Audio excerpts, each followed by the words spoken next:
Okay, so today's lesson plan, we're going to learn more about expansion hubs, which we touched upon last last meeting, Tuesday or Wednesday. And then we'll learn the basics of wiring, and we'll go a little more in depth, but we'll learn more about wiring, and we'll learn how the robot connects to your gamepads. So what does wiring do? It makes your robot run. If you don't have wiring, your expansion hub does not connect to your motors, and you cannot power your motors. And it's a programmer's job to know where all wires go. Make sure you keep it clean as well. Good robots always look nice. Josh? Okay. So the picture you see right in front of you is an expansion hub. If Parth will mouse over the battery segment of it, this is attached, mounted on the robot, and the battery section that you just went over is where the battery is stored. Below that, there are 4 motor ports. You might need to use 2 expansion hubs, which we'll talk about how to connect those later, because you can have up to 8 motors. There will be a color output dot on the right side, which will show and flash when there are certain errors or when there's not errors. We'll also talk about that. There's motor and encoder inputs. There's servo inputs. Servo's over here. And then there's other inputs. And then these are just your sensors and things like that. So the status light on the expansion hub, when the yellow light is on, when the light is flashing yellow, or when it's solid yellow, it means that there's a problem with the battery. So you're gonna need to either recharge the battery or you're gonna need to switch it with a different battery that has charge in it. When it's blue, it probably means something's wired wrong.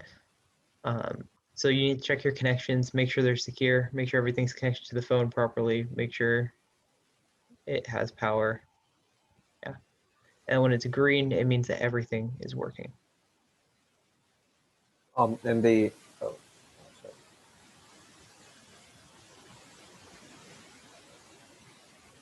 and this is where the status light is. It's right here. Okay. So the connections, you're going to want to connect this to a second expansion hub, as I mentioned more earlier, because it can hold up to 8 motors and then 10 servos. And if you somehow need it for other outputs, then I guess it would work for that too. In order to connect it, you're going to need to supply it with power, which, as you can see next to the battery thing, there's a yellow 2 dots next to it, which you can use that as an output for power. And then on the other side, on the right side, there's 4 input slots at the top, and that one of those you're going to need to connect to the other expansion hub. That way it sends the data over. So this expansion hub, which is the primary one, will know that there's 4 motors attached to the other expansion hub.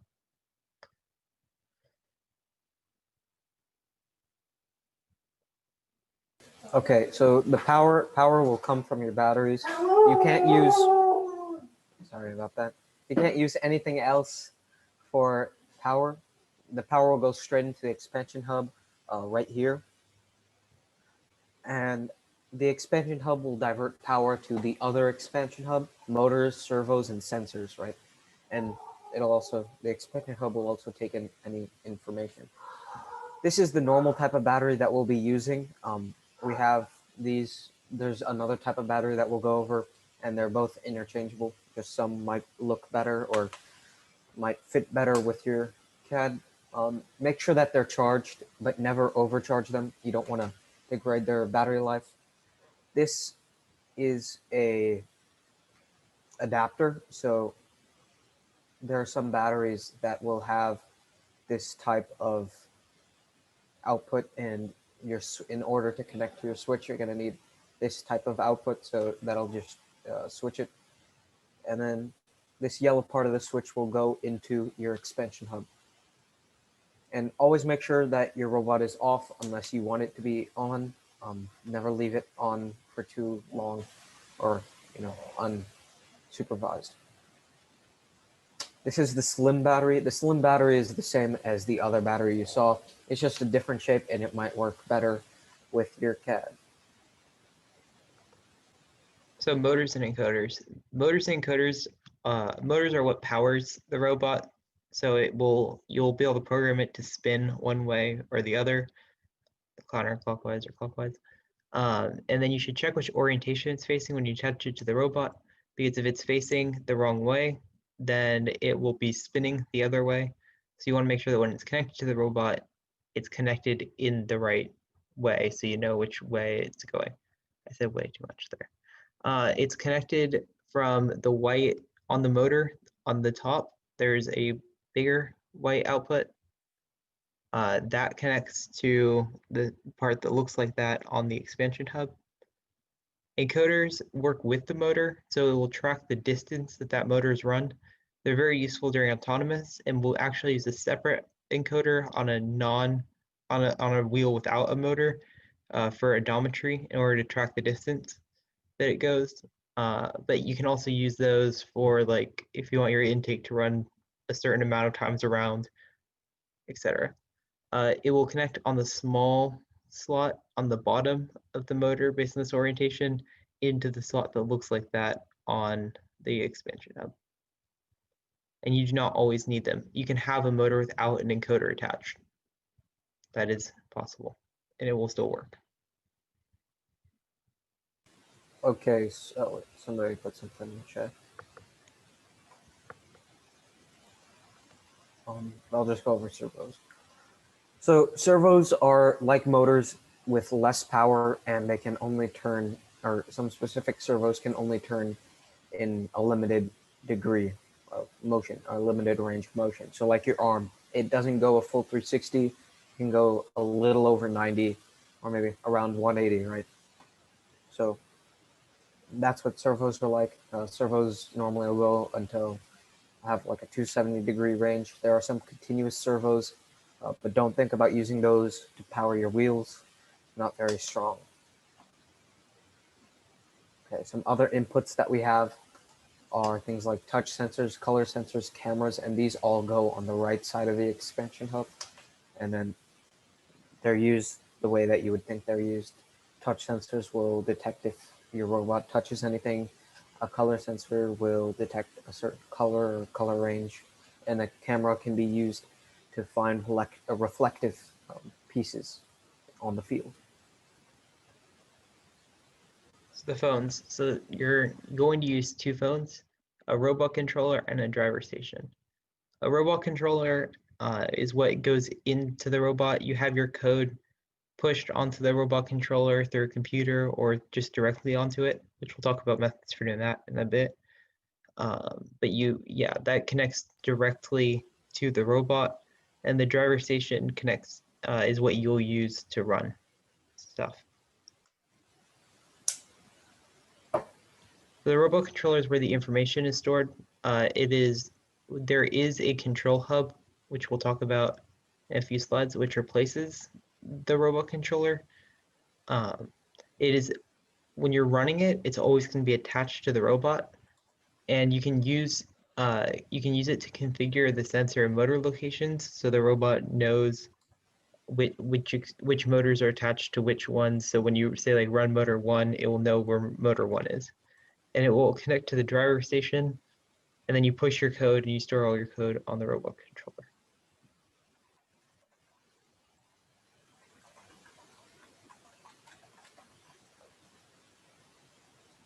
The driver station will show telemetry, which is like information that you have set for it to show. So if you say for every time it goes around to display the number 1, for instance, every time a motor goes around, then the telemetry will show 1 periodically. So you can use that for debugging. It is attached to the robot controller or the control hub. It is also attached to the gamepad. So when you're in competition, you'll have your robot controller on the robot, but then your driver station will be in front of you on a platform. And then you'll press start on there, and it will be attached to the gamepads physically. You should always charge your driver station when you're working on Auton, because all you need to do for the driver station is to press start. So if you're working, let's say you're going to work on Auton and teleop in a meeting, then when you're working on the autonomous portion, they should charge your driver station to make sure that has enough charge for when you're actually going to have it attached to a controller. You can select the autonomous or teleop mode in the select op mode bar, and then you use it where the button says init right now. You'll press that and it'll say run, and then you can run it from there. Okay, any questions before we watch this video on how we connect phones?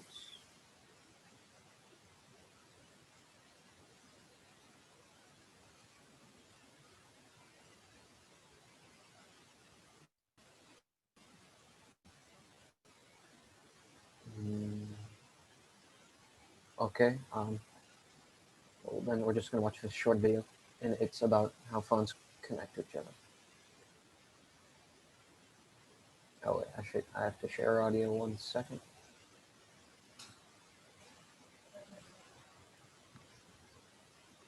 Okay. Connecting driver station to robot controller. In order to initiate communication between the driver station and the robot controller, they must be paired. Only once they are paired can you select an op mode and control your robot. Turn on both devices and make sure they are running the FTC apps and have Wi-Fi enabled. The devices should not be connected to a Wi-Fi network, but the Wi-Fi feature should be turned on. The Wi-Fi direct name of the phones need to be changed before pairing them. To do this, open the phone's settings, select Wi-Fi, then tap the 3 dots on the top right of the screen. Next, tap Advanced, select Wi-Fi Direct, and then tap the 3 dots on the top right of the screen. Then select Configure Device and then delete the old name of the device. The new name should be your team number, followed by DS or RC for driver station or robot controller. Now let's pair the devices. First, press the 3 dots on the top right of the FTC Driver Station app. Then press Settings, Pair with Robot Controller. Finally, select the Android device that you want to pair with. You will need to accept the invitation to connect on the robot controller device.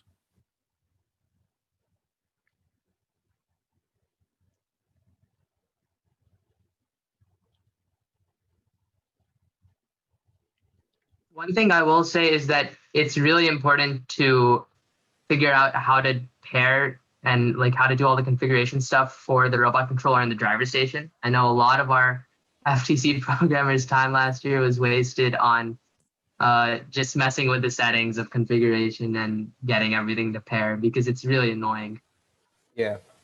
Yeah, it's also one of the worst feelings whenever you're on the match, like on the field, and your phone disconnects, and you're sitting there while the other 3 robots are driving around. So don't let that happen to you.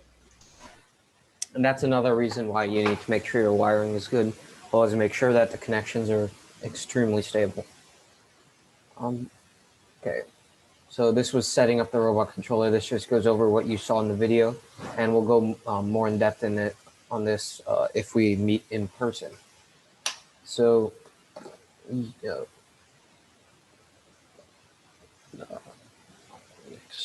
okay, so coding with the robot controller. As you know, we're going to be using Android Studios now, and something that we learned last year was that the robot controller allowed you to code the robot directly over an online IDE. And so you will be using this over in-person meetings, but right now we're just going to use Android Studios. And some of the benefits of this is that it's faster to edit code and push to the robot, as well as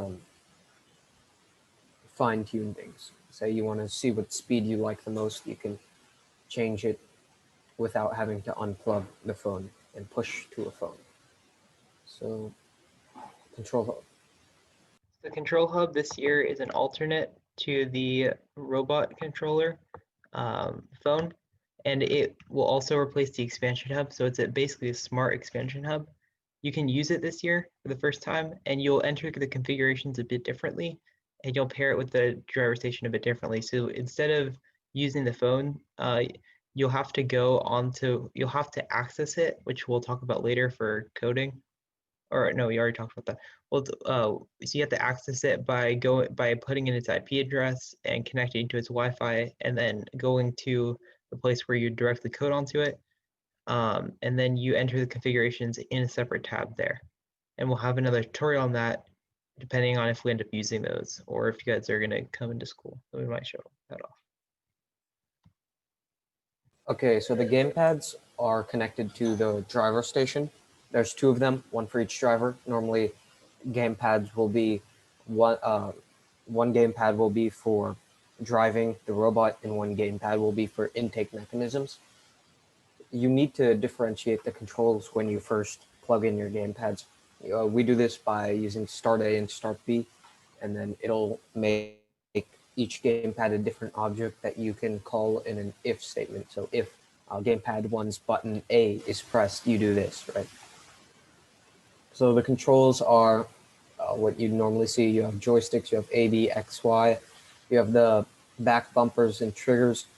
You have the D-pad, and then select and start are mainly for pairing. And as I said last time, one gamepad is normally going to be driving the robot. One gamepad is normally going to be using mechanisms.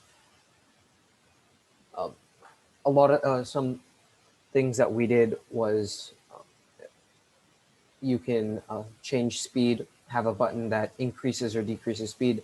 We used the D-pad for that, as well as B, the button B. And then we had like 3 settings with the D-pad being able to fine tune. As a programmer, you have to know where all of these buttons are and what is the easiest for a driver to press. So that's just something you should know. Gamepad splits. So connecting the gamepad to your driver control, you need to make sure that the connection is secure, because if it's not, then in the middle of the match, your gamepad might disconnect. Don't bend it, don't break it. Make sure that you have enough of a cable to stand up with your gamepad, and make sure that they're both connected before the match starts. You don't want to start the match and then have to reconnect. So Wiring conventions. Oh, I'll talk. Go ahead. The wiring conventions. So there's a few things that you'll need to do for your wiring to make sure that it is good. You'll need to be clean. Make sure that it's not like a big tumbleweed full of wires. You'll need to be labeled. So there's certain parts of the robot that they want you to label. They want you to put something labeling your power switch, and they want you to label your battery, but then you're allowed to label more stuff. So like if you want to label the cords for your motors, then you can like label which one that is instead of needing to pull it around and trying to untangle it to find where that is. You can use zip ties to group wires together. And then so you want it to be organized. So if let's say you have some wires on the right side of your robot and some wires on the left side of your robot for the motors. If you have 2 expansion hubs, there's no reason for you to take your wiring and cross it over the first expansion hub, all the way over the second one and into the motor. You want to put your left side of your you want to put the left side of your wires into the left side and the right side of your wires into the right one. Where we're going to program, mainly when we're not in person, we're going to be programming in Android Studios. You're going to use GitHub to connect and share your code. And if we ever meet in person, we're going to use the online IDE to push to a robot, and we only use the online IDE when we are coding on the robot. And you always remember to keep your code in Android Studios, because it's insanely easy to accidentally delete your code on the online IDE.